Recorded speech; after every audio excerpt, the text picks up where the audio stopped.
মাছ দিয়ে দেবো।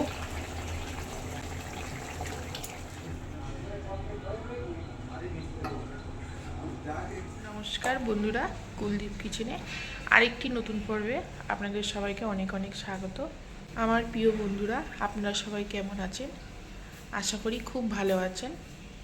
আজকে আমি রান্না করব আছেন বন্ধুরা, আপনাদের দেখাচ্ছি, সাথে থাকেন। বন্ধুরা, কালকে মঙ্গলবার ছিল, আমাদের মধ্যমগ্রাম হাটে গেছিলাম। হাট থেকে এই যে কচু শাক এনেছি, কেটেই বিক্রি হয়, গোটাও বিক্রি হয়। আর এই কচু শাকটা বানাবো ইলিশ মাছের মুড়ো দিয়ে। আর এখানে রুই মাছ আছে, এই রুই মাছটা সজনের ডাঁটা দিয়ে পটল দিয়ে ঝোল করব পাতলা করে। বন্ধুরা, আমাদের এখানে তো প্রচুর বৃষ্টি হচ্ছে মধ্যমগ্রামে। দুপুর 1:30 দিয়ে শুরু হয়েছে, এখন 2টো বেজে গেছে, তাও বৃষ্টি হচ্ছে অনেক। বৃষ্টি হওয়ার কারণে একটু প্রাণটা ফিরে এলো, নয়তো গরমে খুব কষ্ট হয় রান্না করতে। বন্ধুরা, আকাশে এখনো মেঘ করে রয়েছে, বৃষ্টি হচ্ছে।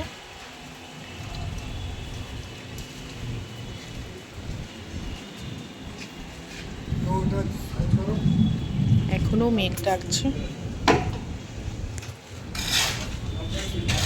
এখনো রাস্তার কাজ হচ্ছে।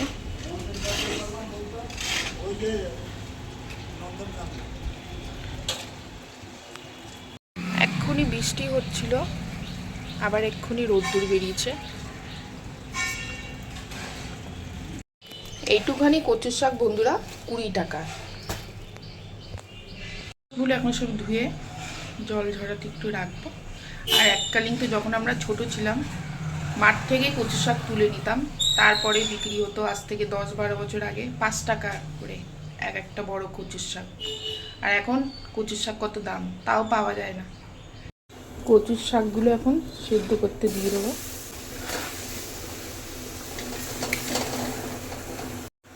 কচুর শাকে অল্প করে নুন দিয়ে দেবো। কচুর শাকটা কত কমে এসেছে, এবার ঢেকে দেবো। কতটা হলো দেখি কচুর শাক সেদ্ধ। ছাদ থেকে তো অনেকটাই জল বেরিয়েছে। এই কচুর শাকগুলো কীরকম লাল লাল হয়ে গেছে বন্ধুরা, কেন হাটে তো কেটে বিক্রি হচ্ছিল। কালকে আনা কচুর শাকটা, অনেক জল বেরিয়েছে।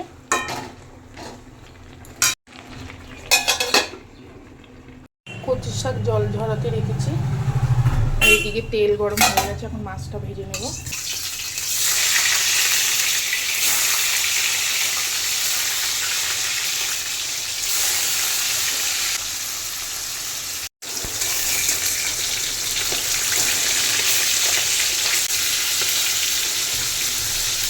মাছ ভাজা হয়ে গেছে লাল লাল করে, এবার তুলে নেব।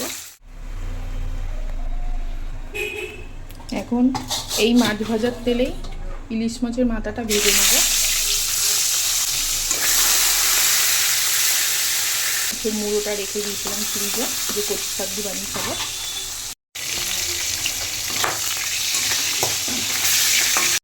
ইলিশ মাছের মুড়ো ভাজা হয়ে গেছে। এখন এই মাছ ভাজা তেলেই কালো জিরে দেবো, 2টো শুকনো লঙ্কা, চেরা কাঁচা লঙ্কা, ঝালই খাই বেশি। কচুর শাকটা দিয়ে দেবো।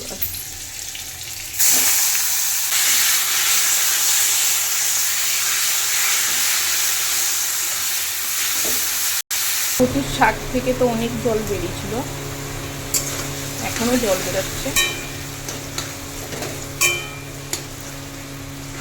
শাকটা দিতে না দিতে কতখানি হয়ে গেছে। ইলিশ মাছের মুড়োটা, ভাজা মুড়োটা দিয়ে দেবো।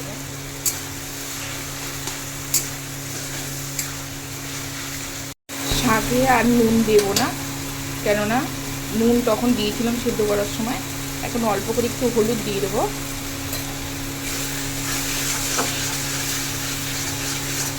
বন্ধুরা, বৃষ্টি হয়ে তো আরও গরম বেড়ে গেছে, আর আমার ঠোঁটেও লেগে রয়েছে। শাকটা একটু চেকে রেখেছি, নুন লাগবে না, ওর জন্য নুন দিইনি। কেন মাছ ভাজার তেলেই তো শাকের সমস্ত কালো জিরে কাঁচা লঙ্কাগুলো দিয়েছি, একদম নুন ঠিক আছে। কচুর শাক হয়ে গেছে বন্ধুরা, নামানোর আগে একটু চিনি দিয়ে দেবো।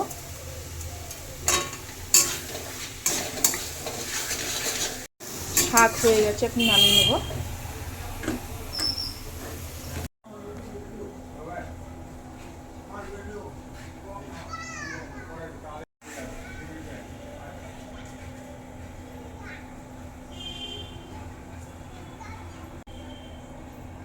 রুই মাছের জন্যে এখন পটল, সজনে ডাঁটা, আলু এইসব কেটে নেব। সব সবজি কাটা হয়ে গেছে বন্ধুরা, আলু, টমেটো, পটল, সজনে ডাঁটা। এদিকে তেল গরম হয়ে গেছে, অল্প করে হলুদ দিয়ে দেবো, আর দেবো নুন।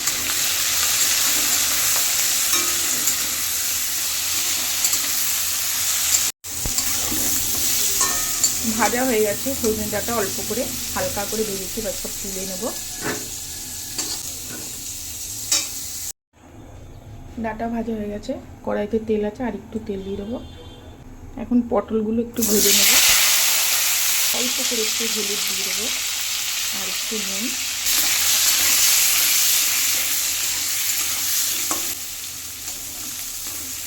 পটলগুলোও হালকা করে একটু ভেজে নেব।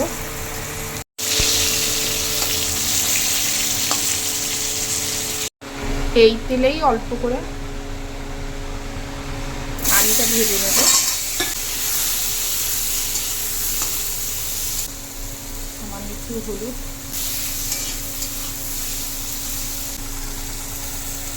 বন্ধুরা, রাস্তার সামনেই আমার ঘর, ওর জন্যে গাড়ি ঘোড়ার আওয়াজ হয়, একটু মানিয়ে নেবেন আপনারা। আলু হালকা ভাজা হয়ে গেছে, এর মধ্যে এখন টমেটোটা দিয়ে দেবো।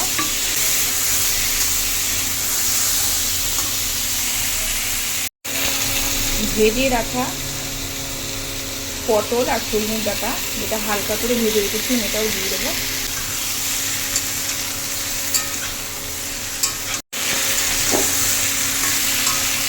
জল দিয়ে দেবো, চেরা কাঁচা লঙ্কাটা দিয়ে দেবো, মতো নুনটা দিয়ে দেবো, আর একটু হলুদ দেবো।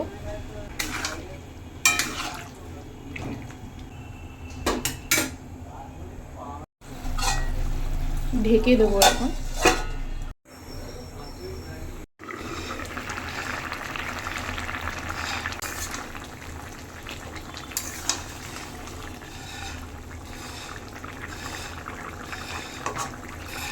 হয়ে গেছে পটল,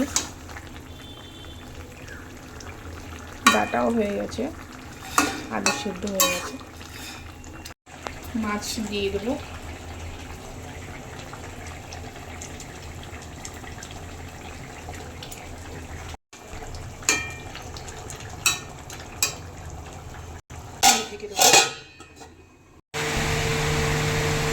এদিকে তেল গরম হয়ে গেছে, তেলের মধ্যে এই মাছের ঝোলটা ফোড়ন করবো বন্ধুরা। ওর জন্য রাঁধুনি, গোটা জিরে, তেজপাতা, শুকনো লঙ্কা দিয়ে দেবো।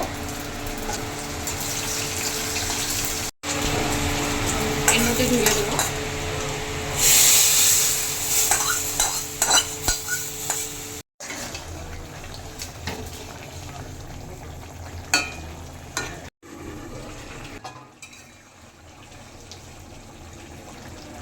হয়ে গেছে বন্ধুরা মাছের ঝোল।